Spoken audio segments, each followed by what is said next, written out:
Hello, আসসালামু আলাইকুম। সবার কি অবস্থা? আলহামদুলিল্লাহ আমি ভালো আছি। আশা করছি তোমরাও সবাই ভালো আছো। শীতের দিনে গরম গরম চিকেন ঝোল আর হচ্ছে সিম আর আলু দিয়ে একটা ভাজি করছি, সাথে গরম ভাত। একদম উঠানে পাটি বিছিয়ে রোদে পিঠ বাঁধায়ে বসে সবাই একসাথে খাওয়ার মজাই মজাই অন্যরকম। তো মুরগিটা আমি সব কিছু ঠিকঠাক করে চুলে টুলে একদম কেটে, অনেক বড় মুরগি, এত তো রান্না করা যাবে না। তো সেক্ষেত্রে হচ্ছে আমি কিছুটা নিয়ে নিচ্ছি রান্না করার জন্য, আর বাকিটা হচ্ছে আমি ফ্রিজে রেখে দিব। কারণ হচ্ছে একবারে হচ্ছে রান্না করলে বেশি হয়ে যাবে, আমরা মানুষ তো বেশি নয়, সেজন্য হচ্ছে দুই ভাগ করে নিলাম। তো আর হচ্ছে বাকি যে বাজারগুলো আনছে সেগুলো তোমাদের সাথে শেয়ার করছি। একদম তরতাজা বেগুন, গ্রাম অঞ্চলে এই বেগুনটা পাওয়া যায়, ঢাকা শহরে এই চিকন বেগুন বেশি পাওয়া যায় না।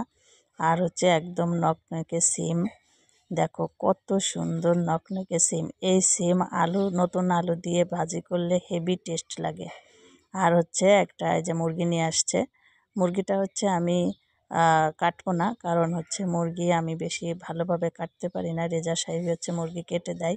তো সে হচ্ছে এই যে মুরগিটা কাটতেছে, আর আমার মেয়ে হচ্ছে ওরে বলছি যে সিমটা তুমি কেটে দাও, আর আমি হচ্ছে ভাত চুলায় দিয়েছি।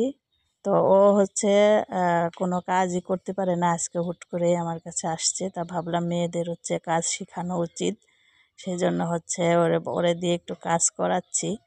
তো করাইলে আসলে করতে পারে, করাই না তাই হচ্ছে করে না।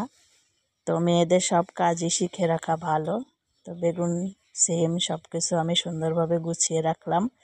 আর ওদিকে হচ্ছে মেয়ে সিম কাটতেছে, আর মেয়ের বাবা হচ্ছে মুরগি কাটতেছে, সবাই হেল্প করতেছে। কারণ দুপুরের খাওয়া দাওয়া একটু দুইটার ভিতরে হলে হচ্ছে বেশি ভালো হয়। আর দুইটার ভিতর রান্না করতে হলে একা গোছগাছ করতে অনেক কষ্ট হয়, এজন্য হচ্ছে ওরাও আমাদের সাথে করতেছে। ভাতটা হয়ে গেছে, আর চিম ভাজি মেয়ে করতেছে, আর রেজা সাহেব হচ্ছে মুরগি কাটতেছে, অলরেডি কাটা হয়ে গেছে।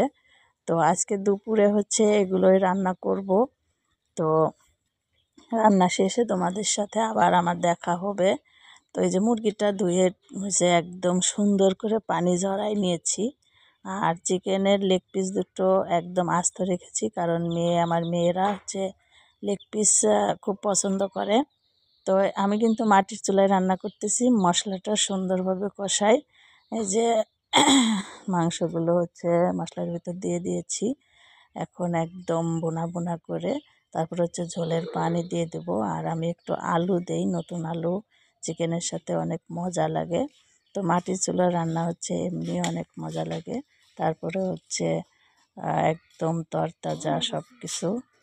তা এই যে রান্না করা প্রায় শেষ, এই যে দেখো কত সুন্দর একটা কালার আসছে, গরম ভাত।